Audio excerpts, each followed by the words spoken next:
Republic by Plato, Book 4, translated by Benjamin Jowett.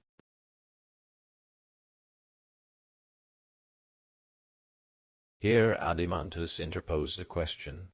"How would you answer, Socrates," said he, "if a person were to say that you are making these people miserable, and that they are the cause of their own unhappiness? The city, in fact, belongs to them, but they are none the better for it, whereas other men acquire lands and build large and handsome houses, and have everything handsome about them, offering sacrifices to the gods on their own account, and practicing hospitality. Moreover, as you were saying just now, they have gold and silver, and all that is usual among the favorites of fortune. But our poor citizens are no better than mercenaries who are quartered in the city, and are always mounting guard?" "Yes," I said, "and you may add that they are only fed and not paid in addition to their food, like other men, and therefore they cannot, if they would, take a journey of pleasure. They have no money to spend on a mistress or any other luxurious fancy, which, as the world goes, is thought to be happiness, and many other accusations of the same nature might be added. But," said he, "let us suppose all this to be included in the charge." "You mean to ask," I said, "what will be our answer?" "Yes." "If we proceed along the old path, my belief," I said, "is that we shall find the answer. And our answer will be that, even as they are, our guardians may very likely be the happiest of men, but that our aim in founding the state was not the disproportionate happiness of any one class, but the greatest happiness of the whole. We thought that in a state which is ordered with a view to the good of the whole, we should be most likely to find justice, and in the ill-ordered state injustice. And having found them, we might then decide which of the two is the happier. At present, I take it, we are fashioning the happy state, not piecemeal, or with a view of making a few happy citizens, but as a whole. And by, we will proceed to view the opposite kind of state. Suppose that we were painting a statue, and someone came up to us and said, 'Why do you not put the most beautiful colors on the most beautiful parts of the body? The eyes ought to be purple, but you have made them black.' To him we might fairly answer, 'Sir, you would not surely have us beautify the eyes to such a degree that they are no longer eyes. Consider rather whether, by giving this and the other features their due proportion, we make the whole beautiful. And so I say to you, do not compel us to assign to the guardians a sort of happiness which will make them anything but guardians, for we too can clothe our husbandmen in royal apparel, and set crowns of gold on their heads, and bid them till the ground as much as they like, and no more. Our potters also might be allowed to repose on couches, and feast by the fireside, passing round the wine-cup, while their wheel is conveniently at hand, and working at pottery only as much as they like. In this way we might make every class happy, and then, as you imagine, the whole state would be happy. But do not put this idea into our heads, for if we listen to you, the husbandman will be no longer a husbandman, the potter will cease to be a potter, and no one will have the character of any distinct class in the state. Now, this is not of much consequence where the corruption of society, and pretension to be what you are not, is confined to cobblers. But when the guardians of the laws and of the government are only seeming and not real guardians, then see how they turn the state upside down, and on the other hand, they alone have the power of giving order and happiness to the state. We mean our guardians to be true saviors and not the destroyers of the state, whereas our opponent is thinking of peasants at a festival, who are enjoying a life of revelry, not of citizens who are doing their duty to the state. But, if so, we mean different things, and he is speaking of something which is not a state, and therefore we must consider whether in appointing our guardians we would look to their greatest happiness individually, or whether this principle of happiness does not rather reside in the state as a whole.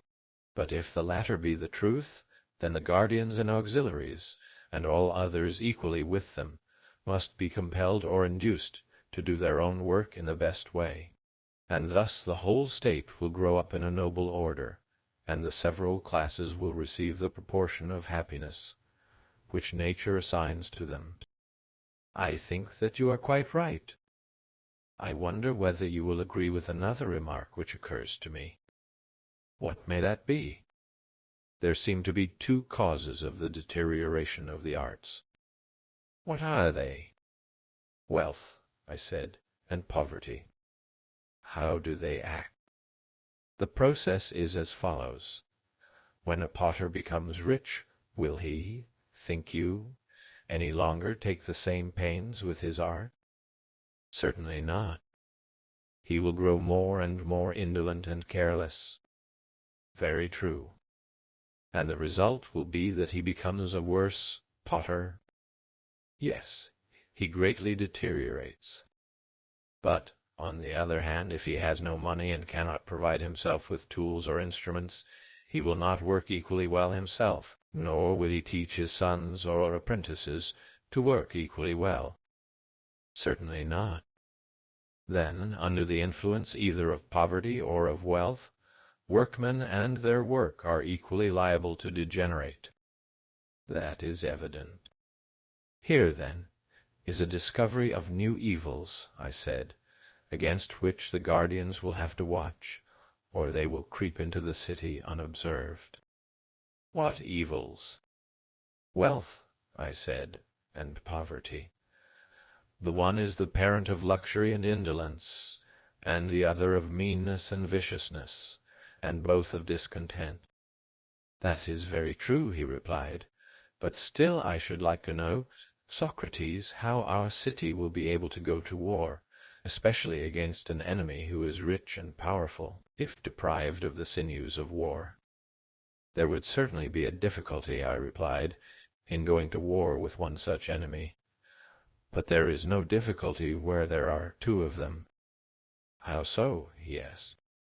In the first place, I said, if we have to fight, our side will be trained warriors fighting against an army of rich men. That is true, he said. And do you not suppose, Adeimantus, that a single boxer who was perfect in his art would easily be a match for two stout and well-to-do gentlemen who were not boxers? Hardly, if they came upon him at once. What, now? I said. If he were able to run away and then turn and strike at the one who first came up?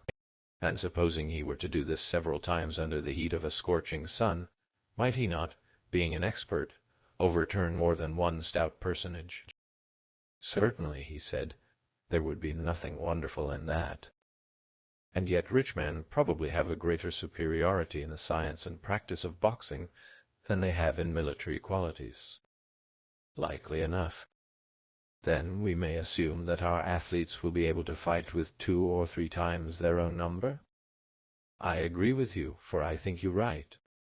And suppose that, before engaging, our citizens send an embassy to one of the 2 cities, telling them what is the truth. Silver and gold we neither have nor are permitted to have. But you may. Do you therefore come and help us in war, and take the spoils of the other city?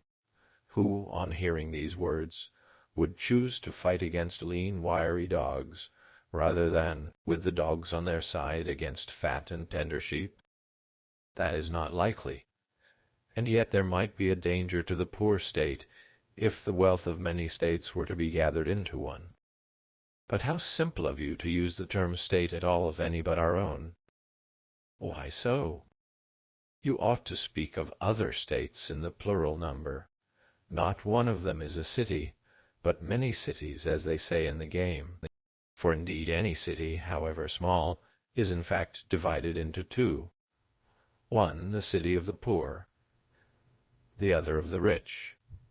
These are at war with one another, and in either there are many smaller divisions, and you would be altogether beside the mark if you treated them all as a single state. But if you deal with them as many, and give the wealth or power or persons of the one to the others, you will always have a great many friends and not many enemies. And your state, while the wise order which has now been prescribed continues to prevail in her, will be the greatest of states. I do not mean to say in reputation or appearance, but in deed and truth, though she number not more than 1,000 defenders. A single state, which is her equal, you will hardly find, either among Hellenes or barbarians, though many that appear to be as great and many times greater. That is most true, he said. And what, I said, will be the best limit for our rulers to fix when they are considering the size of the state and the amount of territory which they are to include, and beyond which they will not go? What limit would you propose? I would allow the state to increase so far as is consistent with unity. That, I think, is the proper limit. Very good, he said. Here, then, I said, is another order which will have to be conveyed to our guardians. Let our city be accounted neither large nor small, but one and self-sufficing. And surely, said he, this is not a very severe order which we impose upon them. And the other, said I, of which we were speaking before, is lighter still. I mean the duty of degrading the offspring of the guardians when inferior, and of elevating into the rank of guardians the offspring of the lower classes when naturally superior. The intention was that, in the case of the citizens generally, each individual should be put to the use for which nature intended him, one-to-one work, and then every man would do his own business, and be one and not many, and so the whole city would be one and not many. Yes, he said, that is not so difficult. The regulations which we are prescribing, my good Edemontus, are not, as might be supposed, a number of great principles, but trifles all, if care be taken, as the saying is, of the one great thing, a thing, however, which I would rather call not great, but sufficient for our purpose. What may that be? He asked. Education, I said, and nurture. If our citizens are well educated and grow into sensible men, they will easily see their way through all these, as well as other matters which I omit, such, for example, as marriage, the possession of women, and the procreation of children, which will all follow the general principle that friends have all things in common, as the proverb says. That will be the best way of settling them. Also, I said, the state, if once started well, moves with accumulating force like a wheel. For good nurture and education implant good constitutions, and these good constitutions, taking root in a good education, improve more and more, and this improvement affects the breed in man as in other animals. Very possibly, he said. Then to sum up, this is the point to which, above all, the attention of our rulers should be directed, that music and gymnastic be preserved in their original form, and no innovation made. They must do their utmost to maintain them intact. And when anyone says that mankind most regard the newest song which the singers have, they will be afraid that he may be praising, not new songs, but a new kind of song, and this ought not to be praised, or conceived to be the meaning of the poet. For any musical innovation is full of danger to the whole state, and ought to be prohibited. So Damon tells me, and I can quite believe him. He says that when modes of music change, the fundamental laws of the state always change with them. Yes, said Edemontus, and you may add my suffrage to Damon's and your own. Then, I said, our guardians must lay the foundations of their fortress in music? Yes, he said, the lawlessness of which you speak too easily steals in. Yes, I replied in the form of amusement, and at first sight it appears harmless. Why, yes, he said, and there is no harm. Were it not that little by little this spirit of license, finding a home, imperceptibly penetrates into manners and customs, whence, issuing with greater force, it invades contracts between man and man, and from contracts goes on to laws and constitutions, in utter recklessness, ending at last by an overthrow of all rights, private as well as public. "Is that true?" I said. "That is my belief," he replied. Then, as I was saying, our youth should be trained from the first in a stricter system, for if amusements become lawless, and the youths themselves become lawless, they can never grow up into well-conducted and virtuous citizens. "Very true," he said. "And when they have made a good beginning in play, and by the help of music have gained the habit of good order, then this habit of order, in a manner how unlike the lawless play of the others, will accompany them in all their actions and be a principle of growth to them, and if there be any fallen places in the state, will raise them up again." "Very true," he said. "Thus educated, they will invent for themselves any lesser rules which their predecessors have altogether neglected." "What do you mean?" "I mean such things as these. When the young are to be silent before their elders, how they are to show respect to them by standing and making them sit, what honor is due to parents, what garments or shoes are to be worn, the mode of dressing the hair, deportment and manners in general. You would agree with me?" "Yes. But there is, I think, small wisdom in legislating about such matters. I doubt if it is ever done, nor are any precise written enactments about them likely to be lasting." "Impossible." "It would seem, Adeimantus, that the direction in which education starts a man will determine his future life. Does not like always attract like?" "To be sure, until some rare and grand result is reached, which may be good, and may be the reverse of good. That is not to be denied. And for this reason, I said, I shall not attempt to legislate further about them." "Naturally enough," he replied. "Well, and about the business of the agora, and the ordinary dealings between man and man, or again about agreements with artisans, about insult and injury, or the commencement of actions, and the appointment of juries, what would you say? There may also arise questions about any impositions and exactions of market and harbor dues, which may be required, and in general about the regulations of markets, police, harbors, and the like. But, O heavens, shall we condescend to legislate on any of these particulars?" "I think," he said, "that there is no need to impose laws about them on good men. What regulations are necessary, they will find out soon enough for themselves." "Yes," I said, "my friend, if God will only preserve to them the laws which we have given them."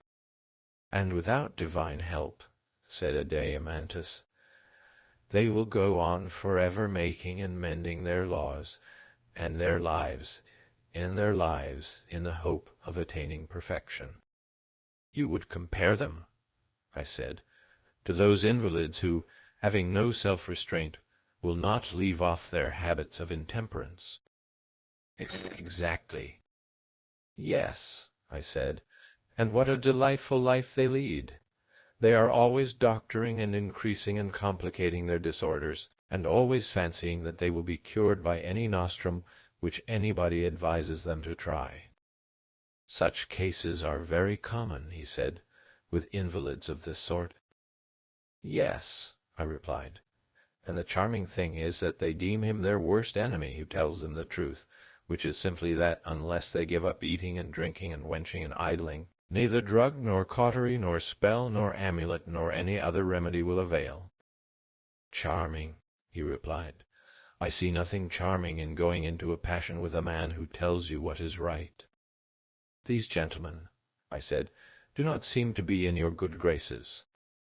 "Assuredly not." "Nor would you praise the behavior of states which act like the men whom I was just now describing.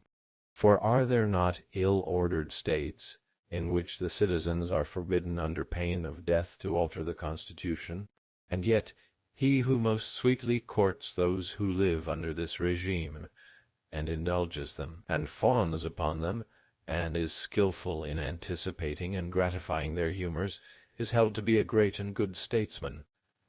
Do not these states resemble the persons whom I was describing? Yes, he said, the states are as bad as the men, and I am very far from praising them. But do you not admire, I said, the coolness and dexterity of these ready ministers of political corruption? Yes, he said, I do, but not of all of them, for there are some whom the applause of the multitude has deluded into the belief that they are really statesmen, and these are not much to be admired. What do you mean? I said. You should have more feeling for them. When a man cannot measure, and a great many others who cannot measure declare that he is 4 cubits high, can he help believing what they say? Nay, he said, certainly not in that case. Well, then, do not be angry with them. For are they not as good as a play, trying their hand at paltry reforms such as I was describing?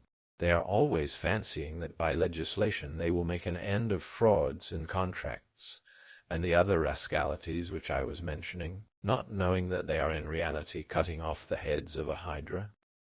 Yes, he said, that is just what they are doing. I conceive, I said, that the true legislator will not trouble himself with this class of enactments, whether concerning laws or the Constitution, either in an ill-ordered or in a well-ordered state. For in the former they are quite useless, and in the latter there will be no difficulty in devising them, and many of them will naturally flow out of our previous regulations. What, then, he said, is still remaining to us of the work of legislation? Nothing to us, I replied, but to Apollo, the god of Delphi, there remains the ordering of the greatest and noblest and chiefest things of all. Which are they? He said. The institution of temples and sacrifices, and the entire service of gods, demigods, and heroes. Also the ordering of the repositories of the dead, and the rites which have to be observed by him who would propitiate the inhabitants of the world below. These are matters of which we are ignorant ourselves, and as founders of a city we should be unwise in trusting them to any interpreter but our ancestral deity. He is the god who sits in the center, on the navel of the earth, and he is the interpreter of religion to all mankind. You are right, and we will do as you propose. But where, amid all this, is justice? Son of Ariston, tell me where. Now that our city has been made habitable, light a candle and search, and get your brother and Polemarchus and the rest of our friends to help, and let us see where in it we can discover justice and where injustice, and in what they differ from one another, and which of them the man who would be happy should have for his portion, whether seen or unseen by gods and men. Nonsense, said Glaucon. Did you not promise to search yourself? Text saying that for you not to help justice in her need would be an impiety? I do not deny that I said so, and as you remind me, I will be as good as my word, but you must join. We will, he replied. Well, then, I hope to make the discovery in this way. I mean to begin with the assumption that our state, if rightly ordered, is perfect. That is most certain, and being perfect, is therefore wise and valiant and temperate and just. That is likewise clear. And whichever of these qualities we find in the state, the one which is not found will be the residue. Very good. If there were 4 things, and we were searching for one of them, wherever it might be, the one sought for might be known to us from the first, and there would be no further trouble, or we might know the other 3 first, and then the 4th would clearly be the one left. Very true, he said. And is not a similar method to be pursued about the virtues which are also 4 in number? Clearly. First among the virtues found in the state, wisdom comes into view, and in this I detect a certain peculiarity. What is that? The state which we have been describing is said to be wise as being good in counsel. Very true. And good counsel is clearly a kind of knowledge, for not by ignorance but by knowledge do men counsel well. Clearly. And the kinds of knowledge in a state are many and diverse? Of course. There is the knowledge of the carpenter, but is that the sort of knowledge which gives a city the title of wise and good in counsel? Certainly not. That would only give a city the reputation of skill in carpentering. Then a city is not to be called wise, because possessing a knowledge which counsels for the best about wooden implements? Certainly not. Nor by reason of a knowledge which advises about brazen pots, I said, nor as possessing any other similar knowledge. Not by reason of any of them, he said. Nor yet by reason of a knowledge which cultivates the earth, that would give the city the name of agricultural? Yes. Well, I said, and is there any knowledge in our recently founded state among any of the citizens which advises not about any particular thing in the state, but about the whole, and considers how a state can best deal with itself and with other states? There certainly is. And what is this knowledge, and among whom is it found? I asked. It is the knowledge of the guardians, he replied, and is found among those whom we were just now describing as perfect guardians. And what is the name which the city derives from the possession of this sort of knowledge? The name of good in counsel, and truly wise. And will there be in our city more of these true guardians, or more smiths? The smiths, he replied, will be far more numerous. Will not the guardians be the smallest of all the classes who receive a name from the profession of some kind of knowledge? Much the smallest. And so, by reason of the smallest part or class, and of the knowledge which resides in this presiding and ruling part of itself, the whole state, being thus constituted according to nature, will be wise, and this, which has the only knowledge worthy to be called wisdom, has been ordained by nature to be of all classes the least. Most true.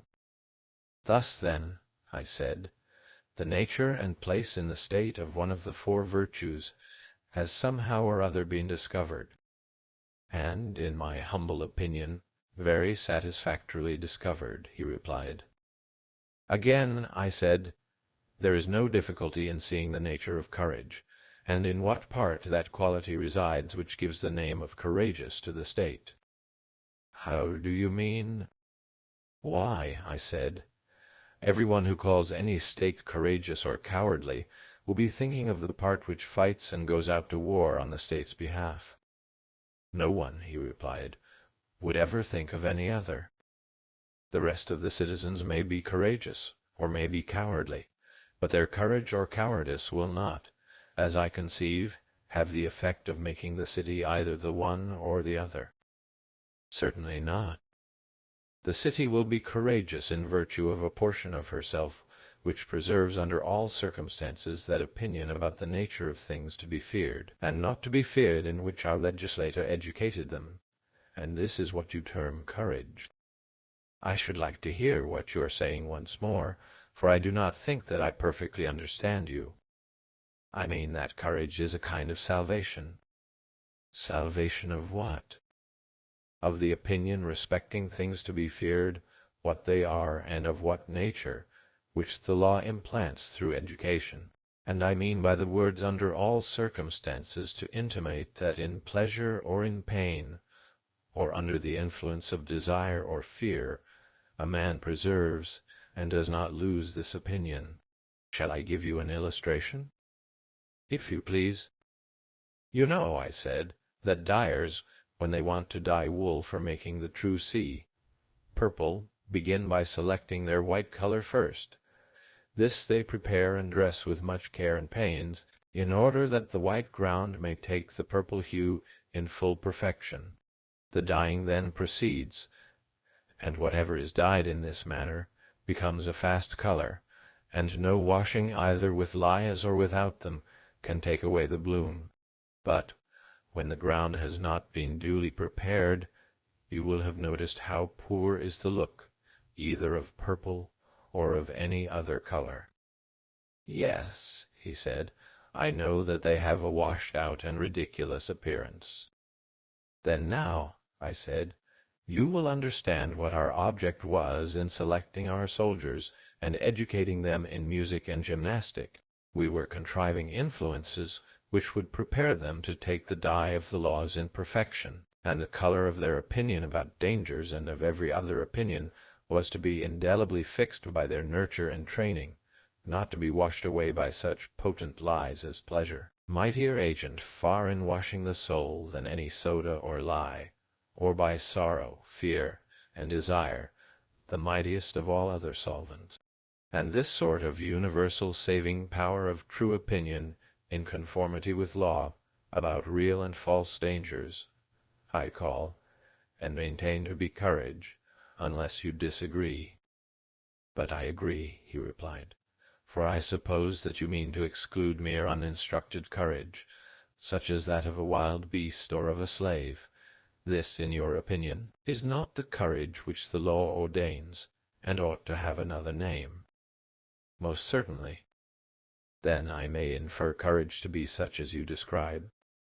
Why, yes, said I, you may, and if you add the words of a citizen, you will not be far wrong. Hereafter, if you like, we will carry the examination further, but at present we are seeking not for courage, but justice, and for the purpose of our inquiry we have said enough. You are right, he replied. Two virtues remain to be discovered in the state. First, temperance, and then justice, which is the end of our search. Very true. Now, can we find justice without troubling ourselves about temperance? I do not know how that can be accomplished, he said, nor do I desire that justice should be brought to light and temperance lost sight of, and therefore I wish that you would do me the favor of considering temperance first. Certainly, I replied. I should not be justified in refusing your request. Then consider, he said. Yes, I replied, I will, and as far as I can at present see, the virtue of temperance has more of the nature of harmony and symphony than the preceding. How so? He asked. Temperance, I replied, is the ordering or controlling of certain pleasures and desires.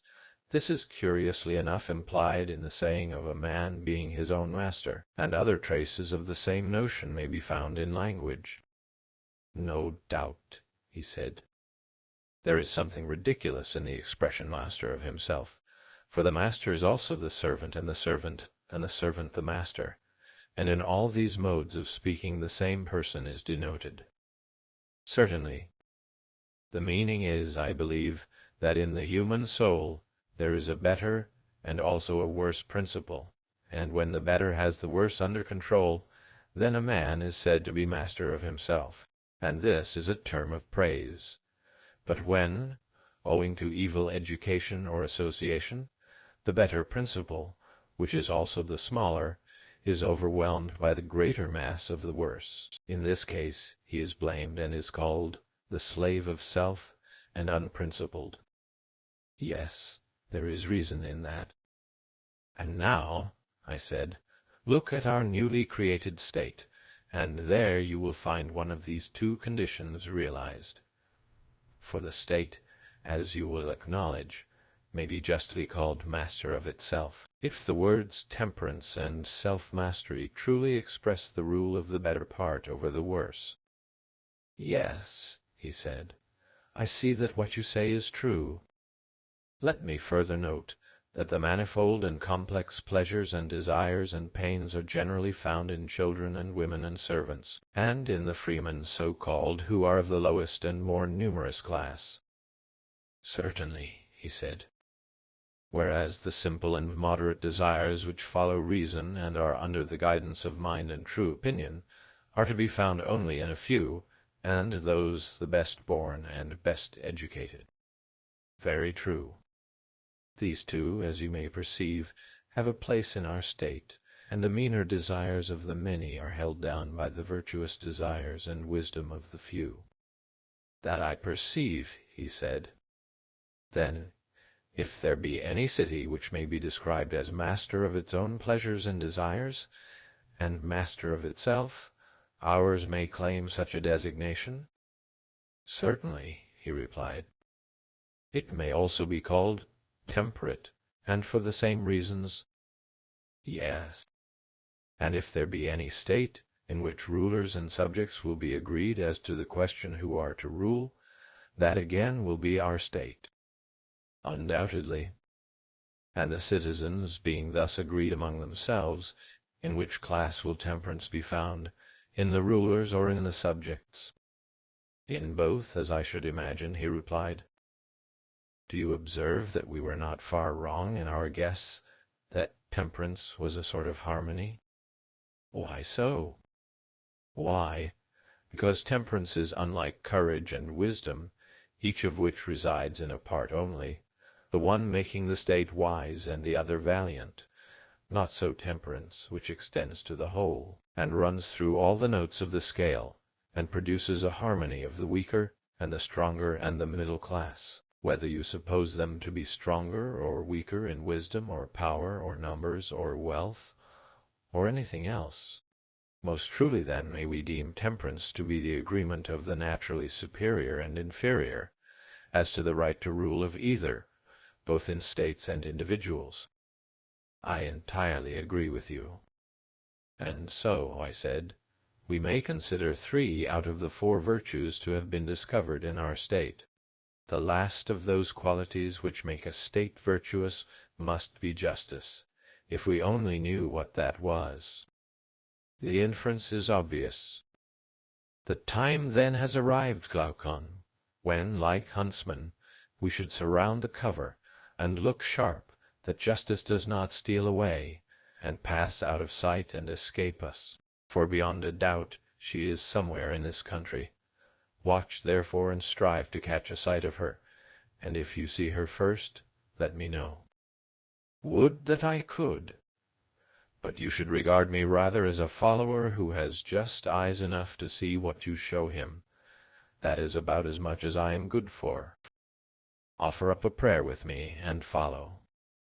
I will, but you must show me the way. Here is no path, I said, and the wood is dark and perplexing. Still we must push on. Let us push on. Here I saw something. Halloo, I said.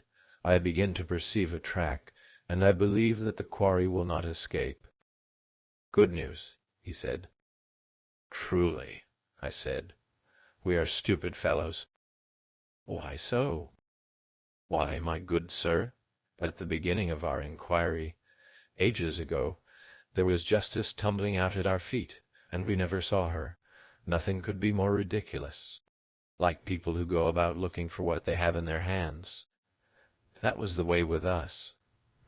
We looked not at what we were seeking, but at what was far off in the distance, and therefore, I suppose, we missed her. What do you mean? I mean to say that in reality, for a long time past, we have been talking of justice, and have failed to recognize her. I grow impatient at the length of your exordium. Well then, tell me, I said, whether I am right or not. You remember the original principle which we were always laying down at the foundation of the state, that one man should practice one thing only, the thing to which his nature was best adapted. Now justice is this principle, or a part of it. Yes, we often said that one man should do one thing only. Further, we affirmed that justice was doing one's own business, and not being a busybody. We said so again and again, and many others have said the same to us. Yes, we said so. Then to do one's own business in a certain way may be assumed to be justice. Can you tell me whence I derive this inference? I cannot, but I should like to be told, because I think that this is the only virtue which remains in the state when the other virtues of temperance and courage and wisdom are abstracted, and that this is the ultimate cause and condition of the existence of all of them, and while remaining in them is also their preservative. And we were saying that if the 3 were discovered by us, justice would be the fourth or remaining one. That follows of necessity. If we are asked to determine which of these four qualities by its presence contributes most to the excellence of the state, whether the agreement of rulers and subjects, or the preservation in the soldiers of the opinion which the law ordains about the true nature of dangers, or wisdom and watchfulness in the rulers, or whether this other which I am mentioning, and which is found in children and women, slave and freeman, artisan, ruler, subject, the quality, I mean, of everyone doing his own work, and not being a busybody, would claim the palm. The question is not so easily answered. Certainly, he replied, there would be a difficulty in saying which. Then the power of each individual in the state to do his own work appears to compete with the other political virtues. Wisdom, temperance, courage. Yes, he said. And the virtue which enters into this competition is justice. Exactly. Let us look at the question from another point of view.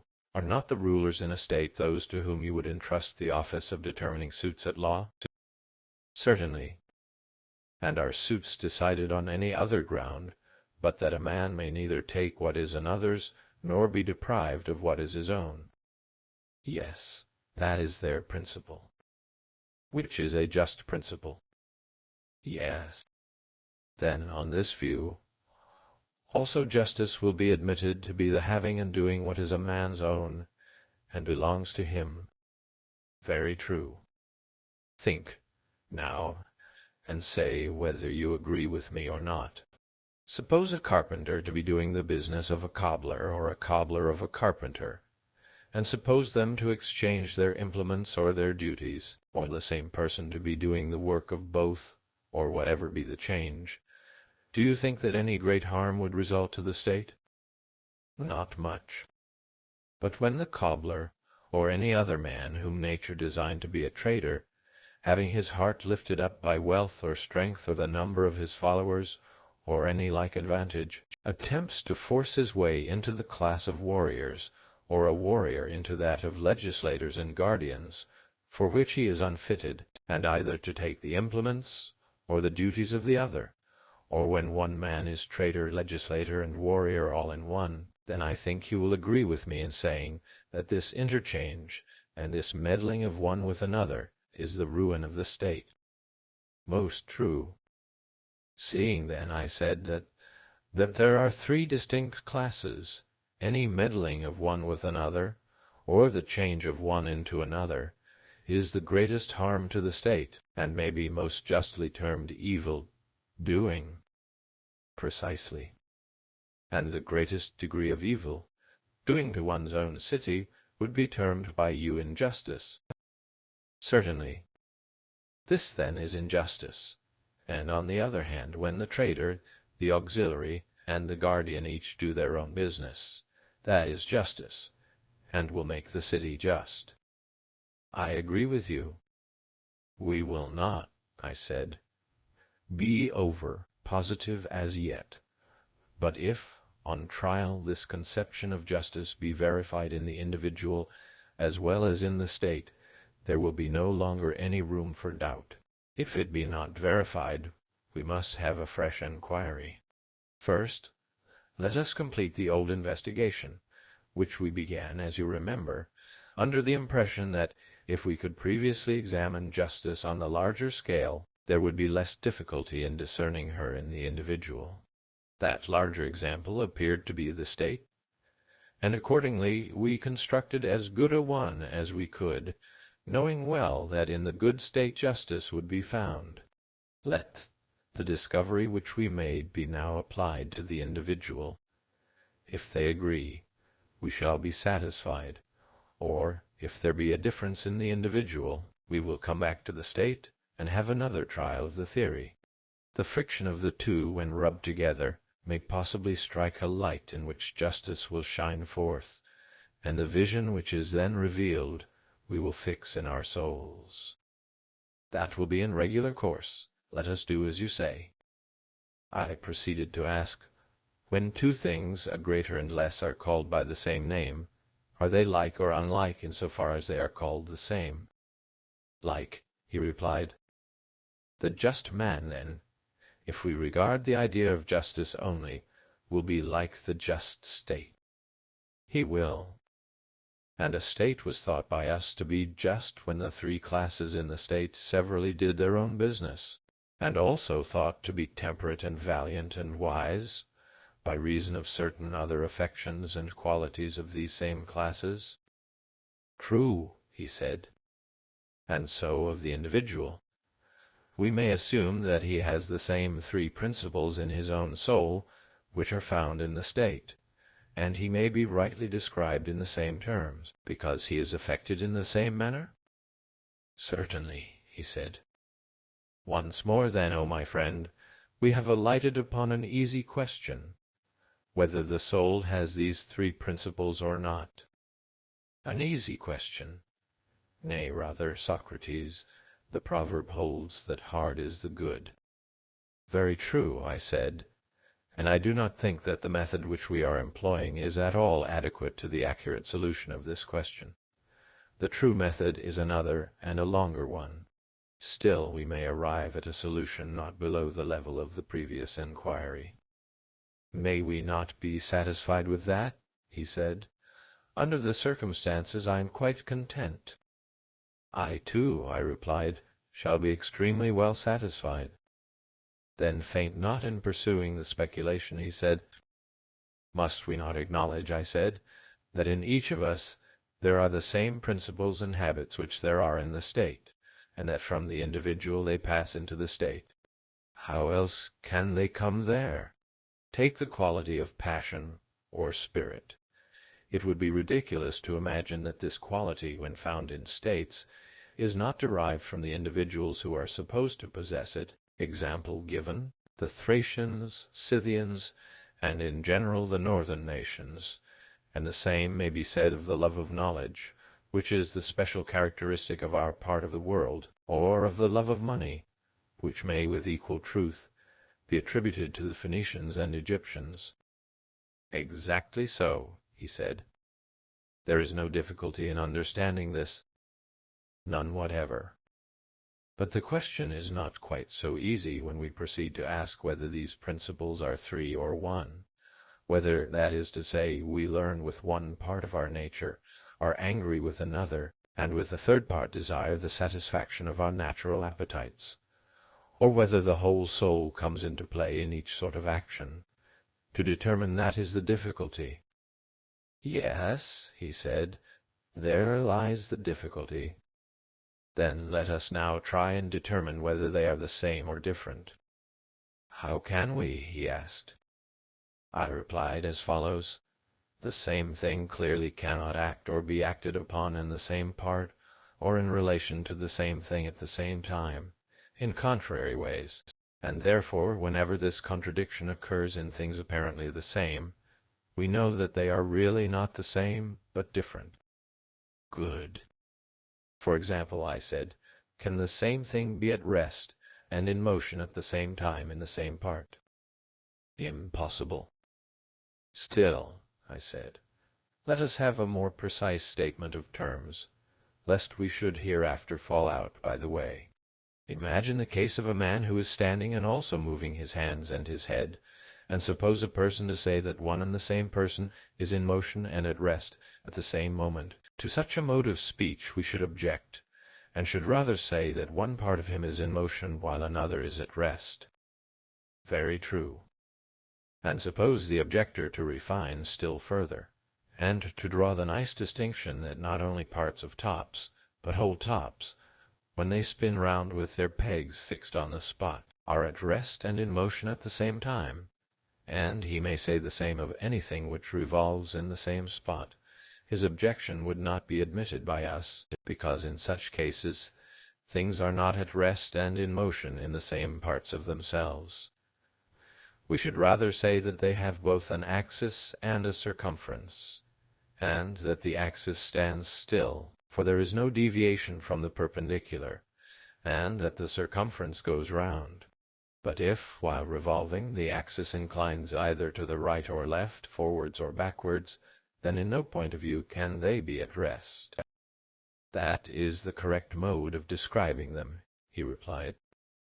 Then none of these objections will confuse us, or incline us to believe that the same thing at the same time, in the same part, or in relation to the same thing, can act or be acted upon in contrary ways. Certainly not according to my way of thinking.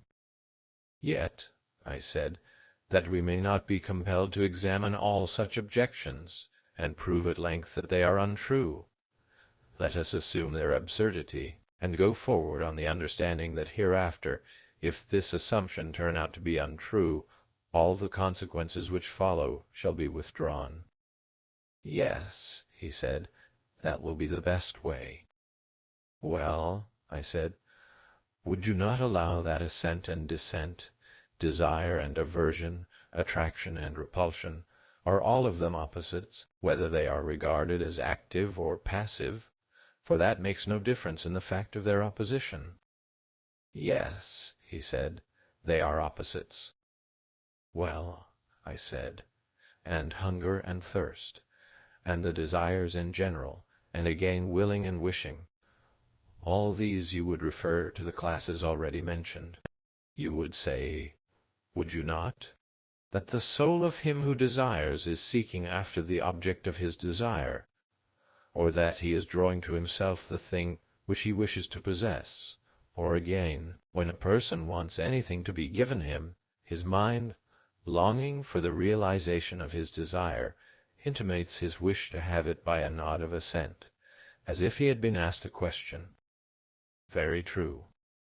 And what would you say of unwillingness and dislike and the absence of desire? Should not these be referred to the opposite class of repulsion and rejection? Certainly. Admitting this to be true of desire generally, let us suppose a particular class of desires, and out of these we will select hunger and thirst, as they are termed, which are the most obvious of them. Let us take that class, he said.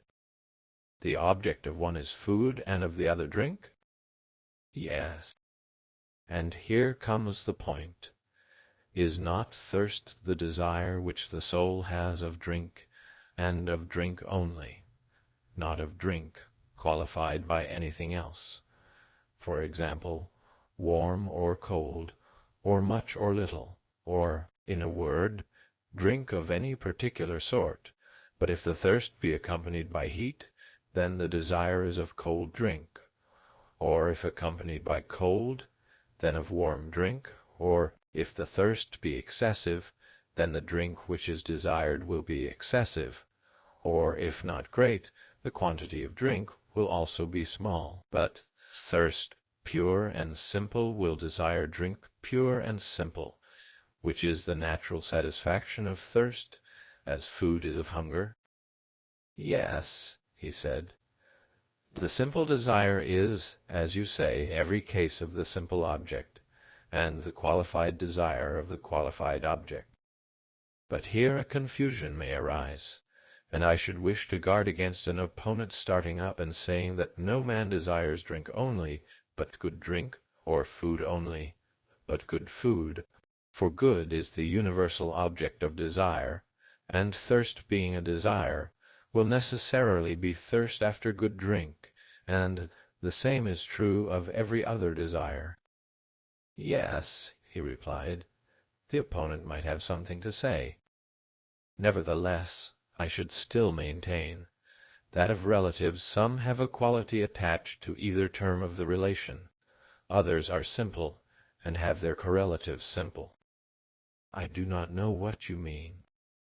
Well, you know, of course, that the greater is relative to the less. Certainly. And the much greater to the much less.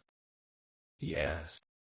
And the sometime greater to the sometime less, and the greater that is to be to the less that is to be? Certainly, he said. And so of more and less, and of other correlative terms, such as the double and the half, or again, the heavier and the lighter, the swifter and the slower, and of hot and cold, and of any other relatives. Is not this true of all of them? Yes. And does not the same principle hold in the sciences? The object of science is knowledge, assuming that to be the true definition, but the object of a particular science is a particular kind of knowledge. I mean, for example, that the science of house-building is a kind of knowledge which is defined and distinguished from other kinds, and is therefore termed architecture. Certainly, because it has a particular quality which no other has. Yes. And it has this particular quality because it has an object of a particular kind. And this is true of the other arts and sciences? Yes. Now then, if I have made myself clear, you will understand my original meaning in what I said about relatives. My meaning was that if one term of a relation is taken alone, the other is taken alone. If one term is qualified, the other is also qualified. I do not mean to say that relatives may not be disparate, or that the science of health is healthy, or of disease necessarily diseased, or that the sciences of good and evil are therefore good and evil, but only that when the term science is no longer used absolutely, but has a qualified object, which in this case is the nature of health and disease, it becomes defined, and is hence called not merely science, but the science of medicine. I quite understand, and I think as you do. Would you not say that thirst is one of these essentially relative terms, having clearly a relation? Yes, thirst is relative to drink. And a certain kind of thirst is relative to a certain kind of drink. But thirst taken alone is neither of much nor little, nor of good nor bad, nor of any particular kind of drink, but of drink only. Certainly. Then the soul of the thirsty one, in so far as he is thirsty, desires only drink. For this he yearns and tries to obtain it. That is plain. And if you suppose something which pulls a thirsty soul away from drink, that must be different from the thirsty principle which draws him like a beast to drink. For, as we were saying, the same thing cannot at the same time with the same part of itself act in contrary ways about the same. Impossible. No more than you can say that the hands of the archer push and pull the bow at the same time, but what you say is that one hand pushes and the other pulls. Exactly so, he replied. And might a man be thirsty and yet unwilling to drink? Yes, he said, it constantly happens. And in such a case what is one to say? Would you not say that there was something in the soul bidding a man to drink, and something else forbidding him, which is other and stronger than the principle which bids him? I should say so. And the forbidding principle is derived from reason, and that which bids and attracts proceeds from passion and disease? Clearly. Then we may fairly assume that they are two, and that they differ from one another. The one with which a man reasons we may call the rational principle of the soul, the other with which he loves and hungers and thirsts and feels the flutterings of any other desire may be termed the irrational or appetitive, the ally of sundry pleasures and satisfactions. Yes, he said, we may fairly assume them to be different. Then let us finally determine that there are two principles existing in the soul, and what of passion or spirit? Is it a third, or akin to one of the preceding? I should be inclined to say, akin to desire. Well, I said, there is a story which I remember to have heard, and in which I put faith. The story is that Leontius, the son of Aglaon, coming up one day from the Piraeus, under the north wall on the outside, observed some dead bodies lying on the ground at the place of execution. He felt a desire to see them, and also a dread and abhorrence of them. For a time he struggled and covered his eyes, but at length the desire got the better of him, and forcing them open, he ran up to the dead bodies, saying, "Look, ye wretches, take your fill of the fair sight." I have heard the story myself, he said. The morale of the tale is that anger at times goes to war with desire, as though they were two distinct things. Yes, that is the meaning, he said. And are there not many other cases in which we observe that when a man's desires violently prevail over his reason, he reviles himself, and is angry at the violence within him, and that in this struggle, which is like the struggle of factions in a state, his spirit is on the side of his reason, but for the passionate or spirited element to take part with the desires when reason decides that she should not be opposed, is a sort of thing which I believe that you never observed occurring in yourself, nor, as I should imagine, in anyone else. Certainly not. Suppose that a man thinks he has done a wrong to another. The nobler he is, the less able is he to feel indignant at any suffering, such as hunger or cold, or any other pain which the injured person may inflict upon him. These he deems to be just, and as I say, his anger refuses to be excited by them. True, he said. But when he thinks that he is the sufferer of the wrong, then he boils and chafes, and is on the side of what he believes to be justice, and because he suffers hunger or cold or other pain, he is only the more determined to persevere and conquer. His noble spirit will not be quelled until he either slays or is slain, or until he hears the voice of the shepherd, that is, reason bidding his dog bark no more. The illustration is perfect, he replied. And in our state, as we were saying, the auxiliaries were to be dogs, and to hear the voice of the rulers, who are their shepherds. I perceive, I said, that you quite understand me. There is, however, a further point which I wish you to consider. What point? You remember that passion or spirit appeared at first sight to be a kind of desire, but now we should say quite the contrary. For in the conflict of the soul, spirit is arrayed on the side of the rational principle. Most assuredly. But a further question arises. Is passion different from reason also, or only a kind of reason, in which latter case, instead of three principles in the soul, there will only be two, the rational and the concupiscent, or rather, as the state was composed of three classes, traders, auxiliaries, counselors, so may there not be in the individual soul a third element, which is passion or spirit, and when not corrupted by bad education, is the natural auxiliary of reason? Yes, he said, there must be a third. Yes, I replied, if passion, which has already been shown to be different from desire, turn out also to be different from reason. But that is easily proved. We may observe even in young children that they are full of spirit almost as soon as they are born, whereas some of them never seem to attain to the use of reason, and most of them late enough. Excellent, I said, and you may see passion equally in brute animals, which is a further proof of the truth of what you are saying. And we may once more appeal to the words of Homer, which have been already quoted by us. He smote his breast, and thus rebuked his soul. For in this verse, Homer has clearly supposed the power which reasons about the better and worse to be different from the unreasoning anger which is rebuked by it. Very true, he said.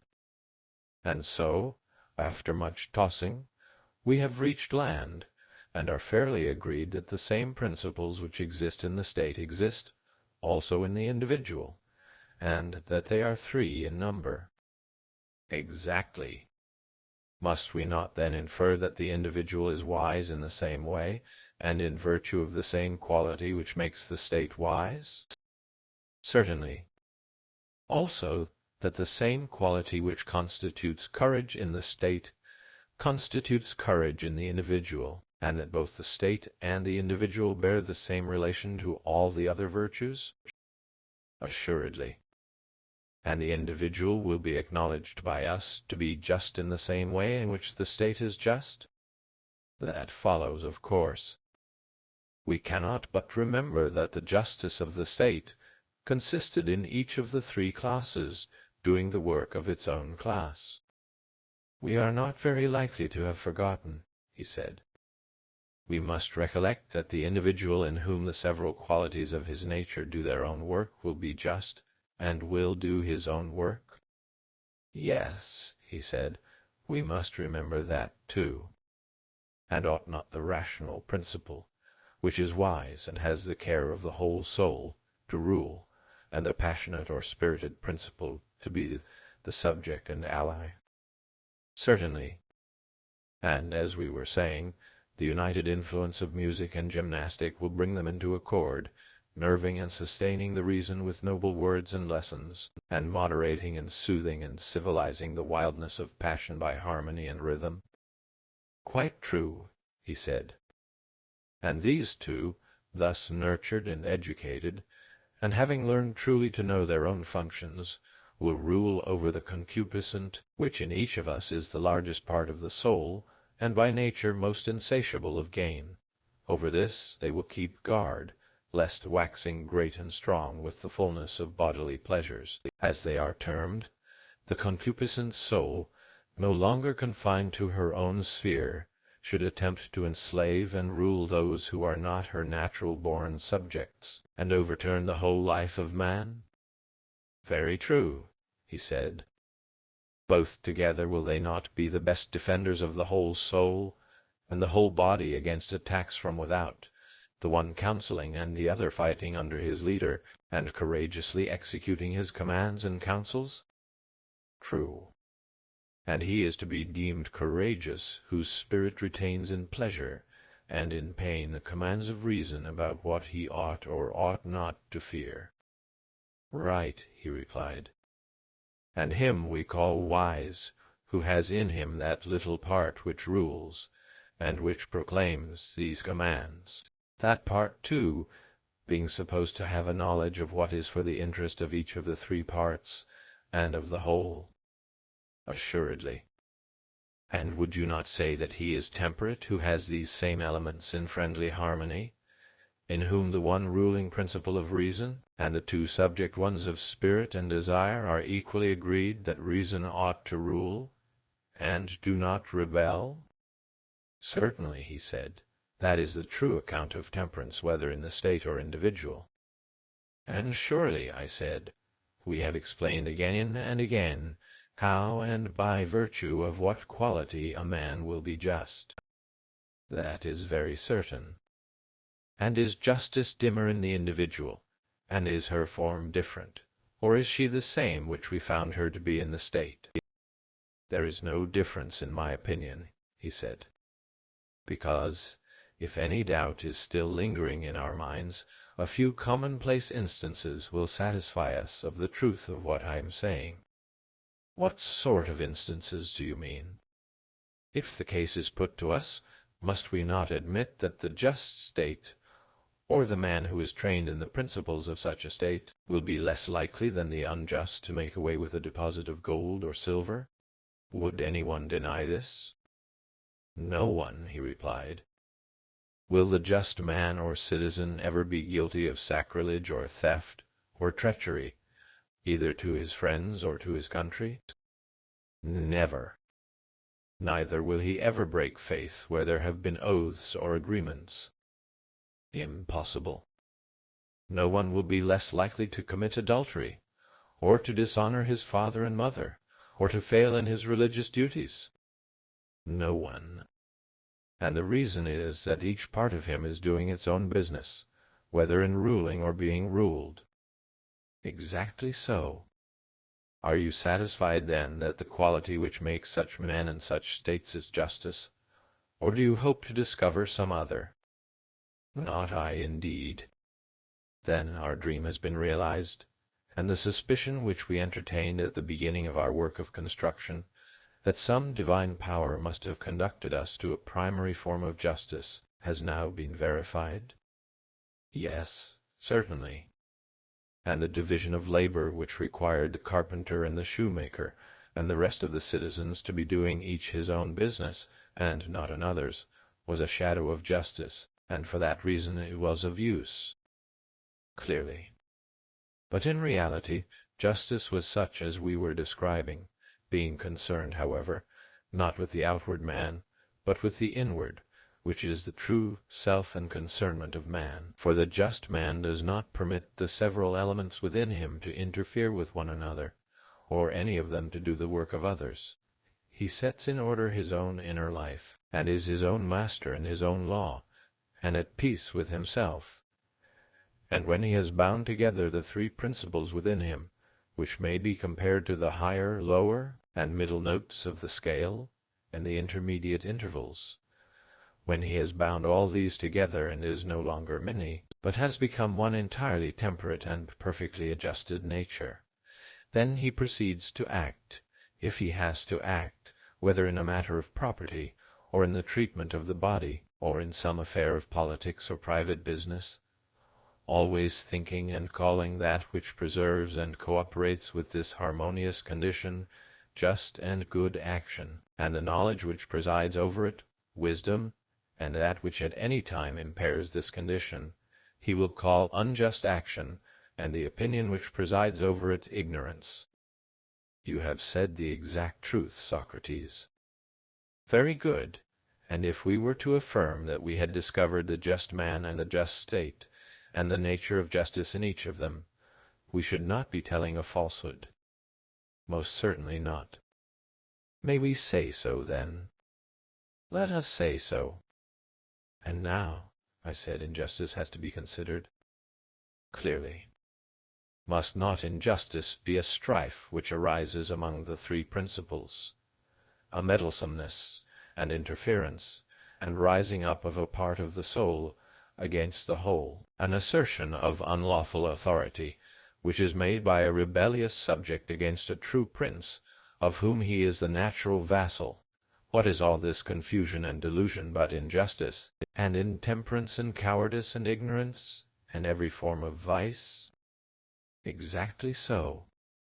And if the nature of justice and injustice be known, then the meaning of acting unjustly and being unjust, or again of acting justly, will also be perfectly clear. What do you mean? He said. Why, I said, they are like disease and health, being in the soul just what disease and health are in the body. How so? He said. Why, I said, that which is healthy causes health, and that which is unhealthy causes disease. Yes. And just actions cause justice, and unjust actions cause injustice? That is certain.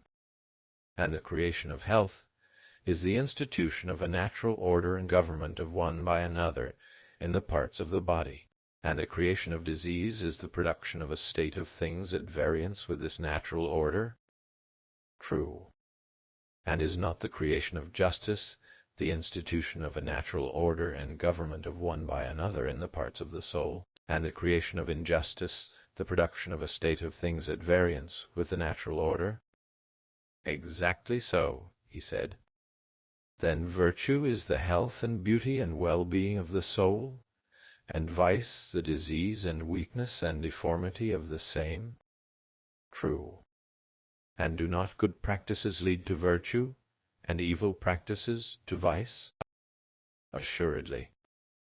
Still, our old question of the comparative advantage of justice and injustice has not been answered.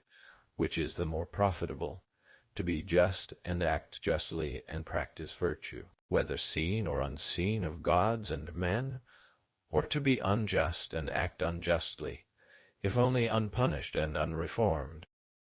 In my judgment, Socrates, the question has now become ridiculous. We know that, when the bodily constitution is gone, life is no longer endurable, though pampered with all kinds of meats and drinks, and having all wealth and all power. And shall we be told that when the very essence of the vital principle is undermined and corrupted, life is still worth having to a man, if only he be allowed to do whatever he likes, with the single exception that he is not to acquire justice and virtue, or to escape from injustice and vice, assuming them both to be such as we have described? Yes, I said, the question is, as you say, ridiculous. Still, as we are near the spot at which we may see the truth in the clearest manner with our own eyes, let us not faint by the way." "Certainly not," he replied. "Come up hither," I said, "and behold the various forms of vice, those of them, I mean, which are worth looking at." "I am following you," he replied. "Proceed." I said, "The argument seems to have reached a height from which, as from some tower of speculation, a man may look down and see that virtue is one, but that the forms of vice are innumerable, there being 4 special ones which are deserving of note." "What do you mean?" he said. "I mean," I replied, "that there appear to be as many forms of the soul as there are distinct forms of the state." "How many?"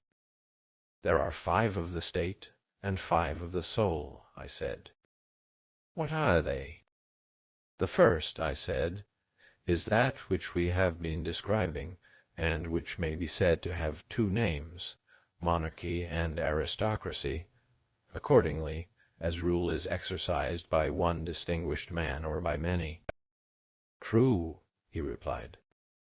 "But I regard the 2 names as describing one form only, for whether the government is in the hands of one or many, if the governors have been trained in the manner which we have supposed, the fundamental laws of the state will be maintained." "That is true," he replied.